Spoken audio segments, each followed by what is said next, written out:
ഒരു കാറ്റ് കൊടുങ്കാറ്റാകുമെന്നും ആ കൊടുങ്കാറ്റ് വലിയ ചുഴലിക്കാറ്റാകുമെന്നും കേട്ടിട്ടുണ്ട്. ഇതെല്ലാം ഞാൻ എൻ്റെ ഇതുവരെയുള്ള ആയുസ്സിൽ കണ്ടു തീർത്തു. എൻ്റെ കണ്ണിനും ശരീരത്തിനും എത്താൻ കഴിയാത്ത അത്രയും അകലെയുള്ളൊരു നാട്ടിൽ നിന്നും വന്ന ഒരു മനുഷ്യൻ,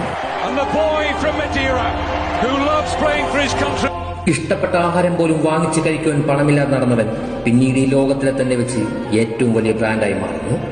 നിലയ്ക്കാൻ പോകുമായിരുന്ന ഹൃദയത്തെ പോലും അതിജീവിച്ചു തുടങ്ങിയ യാത്ര പിന്നീട് തന്നെ എതിർത്തു നിന്നവരുടെ ഹൃദയമെടുപ്പിന് വരെ നിയന്ത്രിച്ചുകൊണ്ടേയിരുന്നു. തോൽക്കാൻ പോകുമ്പോഴെല്ലാം ലോകത്തിലെ തകർന്ന മനസ്സുകൾ അവനിലേക്ക് നോക്കിക്കൊണ്ടേയിരുന്നു. അവന്റെ പ്രവൃത്തിയും വാക്കുകളും സദാസമയം ധൈര്യം പകർന്നുകൊണ്ടേയിരുന്നു. ഒറ്റയ്ക്ക് നിൽക്കുവാൻ ബലം തന്നു, വെല്ലുവിളികളെ അതിജീവിക്കുവാൻ പഠിപ്പിച്ചു, നേട്ടങ്ങളെ തൊടാൻ പ്രേരിപ്പിച്ചുകൊണ്ടിരുന്നു. ഫുട്ബോൾ എന്ന ലോകത്തിനപ്പുറം അയാൾ ഈ പ്രപഞ്ചത്തിന്റെ തന്നെ നായകനാകുന്നു. പലരും രാജ്യവും കിരീടവും നേടിയപ്പോഴും അവൻ നേടിയത് ഈ ലോകത്തെ തന്നെയാണ്.